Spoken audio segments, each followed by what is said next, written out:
Baiklah, di sini saya akan menjelaskan terkait dengan aktivitas pengauditan via teknik audit berbantuan komputer atau TABK. Nah, kegiatan pertama dalam teknik audit berbantuan komputer yaitu audit sampling, di mana audit sampling adalah memperhitungkan mekanisme memilih dan menilai hasil sampel. Sampling sendiri adalah penerapan prosedur audit terhadap kurang dari 100% unsur dalam populasi audit yang relevan sehingga semua unit populasi memiliki peluang yang sama di dalam penentuan kesimpulan dari audit secara keseluruhan. Baik, kita dapat melihat contoh implementasinya dalam atlas, yaitu tentang perhitungan rencana sampel, yang mana untuk menentukan nilai range atau confidence factor pada tabel rencana sampel, yaitu yang pertama, melakukan perhitungan rencana sampel, yaitu 1. Nilai performance materiality akan terisi secara otomatis dari hasil penentuan tahap sebelumnya. Kedua, specific item subject to separate evaluation merupakan jumlah nilai item yang telah atau akan diuji secara terpisah sesuai dengan karakteristik tertentu. 3. Auditor harus mengisi range yang diperoleh dari tabel di atasnya. Penentuan nilai range mengacu kepada resiko yang telah dinilai untuk setiap akun yang dapat dilihat dari tanda warna kuning sebagai nilai acuannya. Keempat, nilai sample size akan dihitung secara otomatis berdasarkan formula pada informasi pada kotak di bawah range itu sendiri atau confidence range.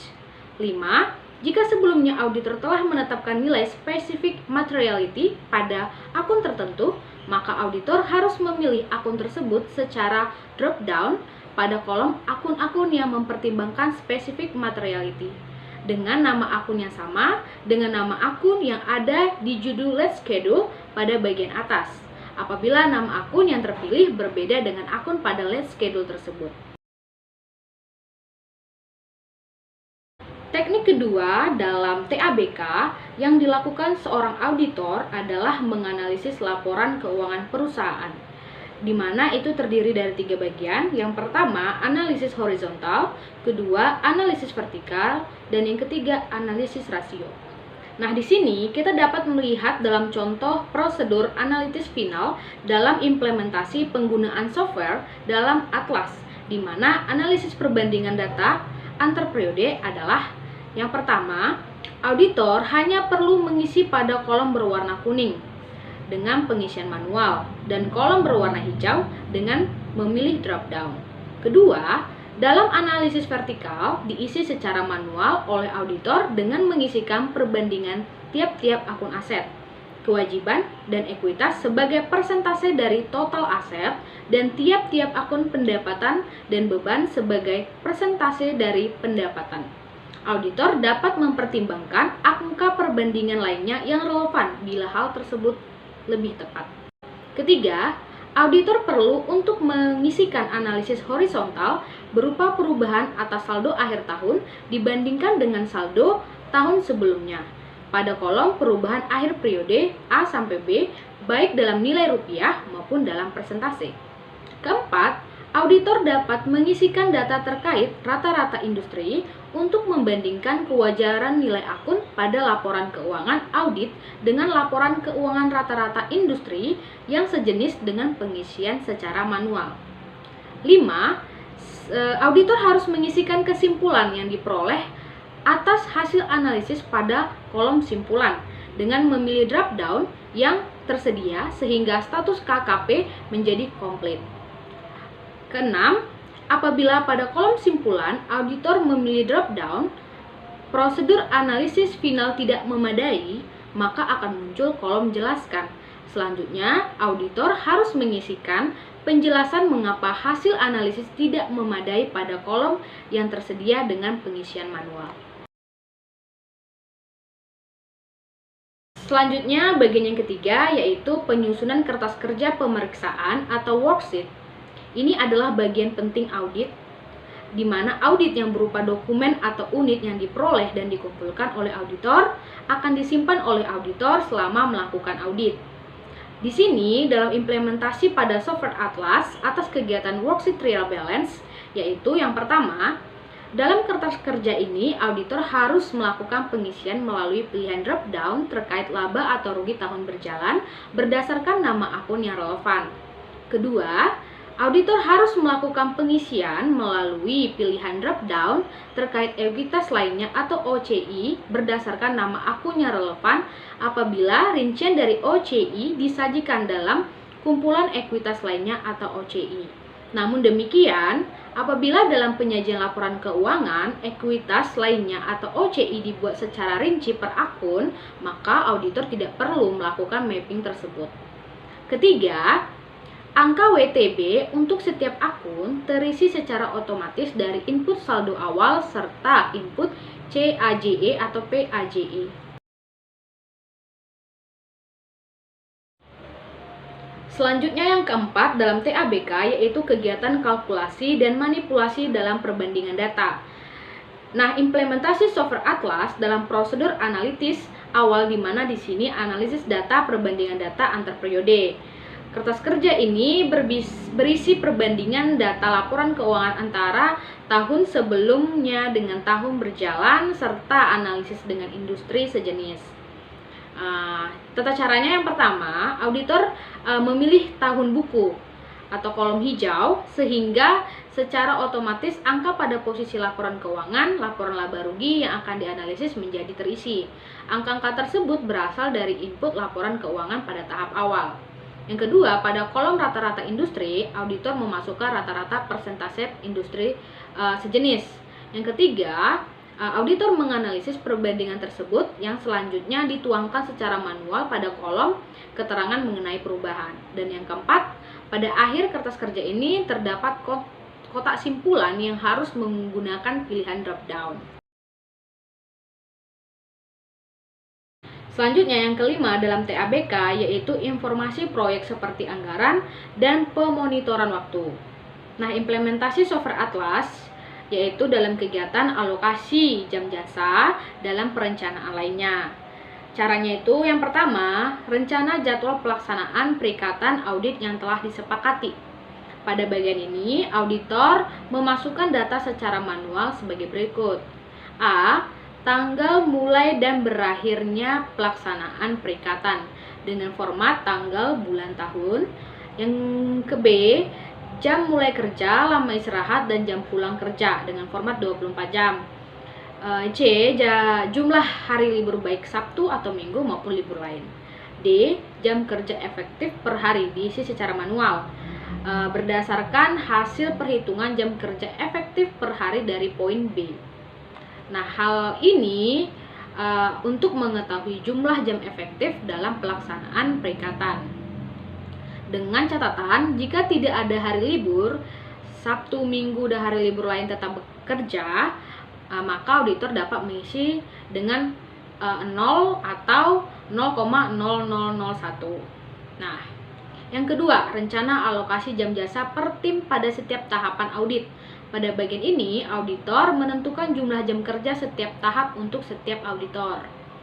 Yang ketiga, nama auditor yang muncul secara otomatis merupakan hasil dari penentuan tim perikatan pada analisis penerimaan dan keberlanjutan hubungan dengan klien.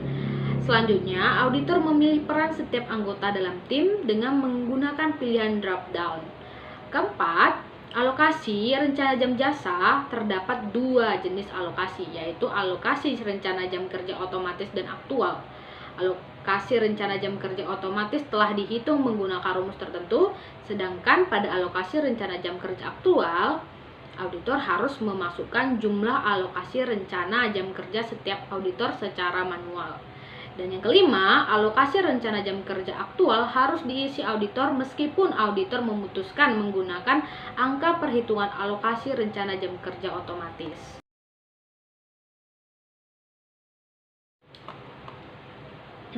Selanjutnya yang keenam dalam TABK adalah pemeriksaan kelengkapan data, konsistensi, alokasi, dan ketepatan. Nah, implementasinya dalam software Atlas yaitu dalam evaluasi bukti audit.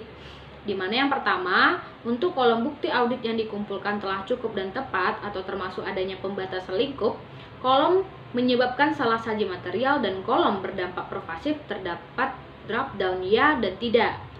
Yang kedua, kolom bukti audit yang dikumpulkan telah cukup dan tepat atau termasuk adanya pembatasan lingkup dapat diisi dengan ya, yang artinya auditor dengan pertimbangan professional judgment menyimpulkan telah memperoleh bukti audit yang cukup dan tepat untuk merumuskan opini, dan dapat juga diisi dengan tidak, yang artinya auditor dengan pertimbangan professional judgment menyimpulkan belum memperoleh bukti audit yang cukup dan tepat, termasuk karena adanya pertimbangan pembatasan lingkup audit yang berdampak pada kecukupan dan ketepatan bukti audit. Ketiga, apabila kolom bukti audit yang dikumpulkan telah cukup dan tepat atau termasuk adanya pembatasan lingkup telah diisi, maka selanjutnya auditor harus menentukan dampak atau respon tersebut terhadap laporan keuangan, apakah menyebabkan salah saji material dan atau berdampak pervasif terhadap laporan keuangan secara keseluruhan atau tidak. Keempat, apabila kolom menyebabkan salah saji material diisi dengan tidak, maka keterangan berdampak pervasif tidak akan dimunculkan secara otomatis dan kolom yang tersedia harus dikosongkan. Kelima, apabila kolom menyebabkan salah saji material diisi dengan ya, maka keterangan berdampak pervasif akan muncul dan kolom yang tersedia harus diisi sesuai dengan penilaian auditor dengan ya jika menyebabkan dampak yang pervasif dan tidak jika tidak menyebabkan dampak yang pervasif. 6. Apabila pengisian telah selesai dilakukan, maka akan muncul opini yang disarankan sesuai dengan SA 700 dan 705 pada kolom opini yang disarankan. 7. Pada kolom opini auditor, auditor harus mengisikan secara manual opini yang sesungguhnya diterbitkan oleh auditor. Dan ke-8, dalam hal opini yang diterbitkan berbeda dengan opini yang disarankan, maka auditor harus memberikan penjelasan atau justifikasi atas perbedaan tersebut. Pada kolom jika opini berbeda, mohon dijelaskan secara manual. Nah, yang ke-9, setelah auditor selesai mengisi kertas kerja ini, maka auditor harus mengisikan kolom simpulan pada bagian paling bawah dengan memilih drop down yang tersedia sehingga status KKP menjadi komplit. 10. Apabila pada kolom simpulan auditor memilih drop down evaluasi bukti memadai, maka akan muncul kolom jelaskan. Auditor selanjutnya harus mengisikan penjelasan secara manual mengapa hasil analisis tidak memadai pada kolom yang tersedia.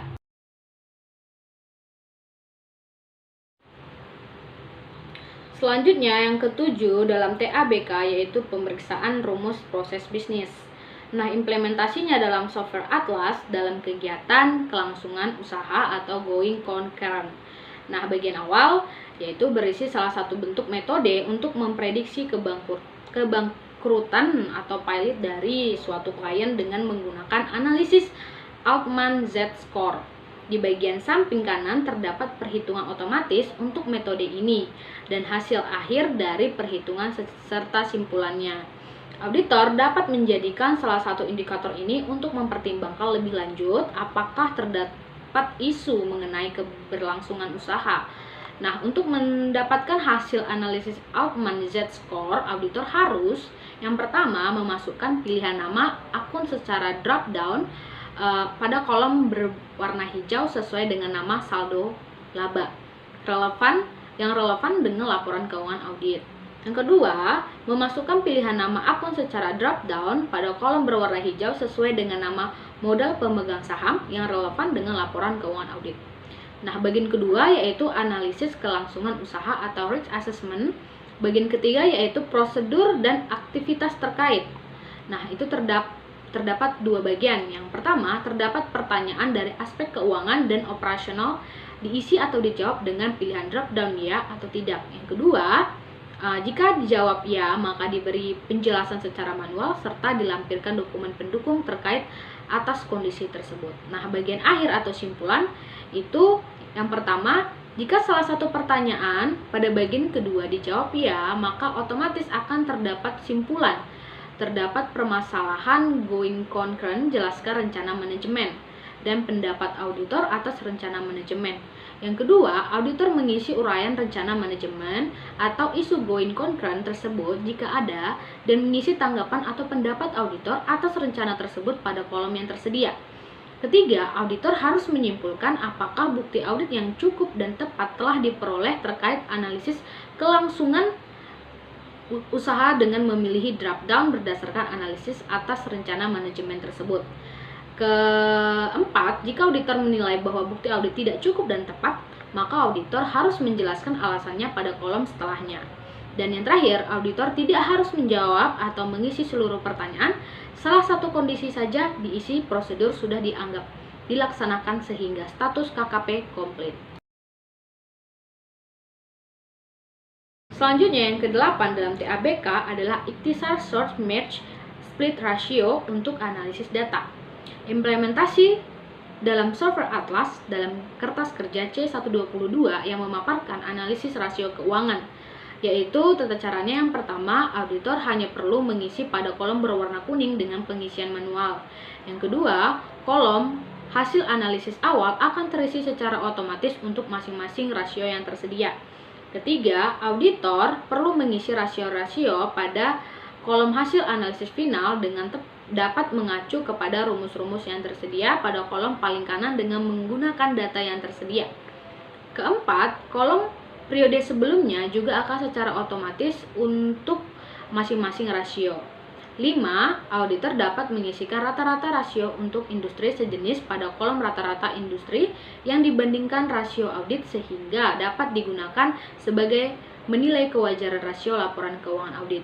Keenam, auditor perlu memberikan hasil analisis atas rasio-rasio yang telah dihitung termasuk hasil perbandingan rasio-rasio antar periode atau rasio periode kini final dan rasio periode sebelumnya, serta dengan rata-rata rasio industri pada kolom analisis secara manual. Yang ketujuh, sebagai tahap akhir, auditor harus mengisikan kesimpulan yang diperoleh atas hasil analisis pada kolom kesimpulan dengan memilih drop down yang tersedia sehingga status KKP menjadi komplit.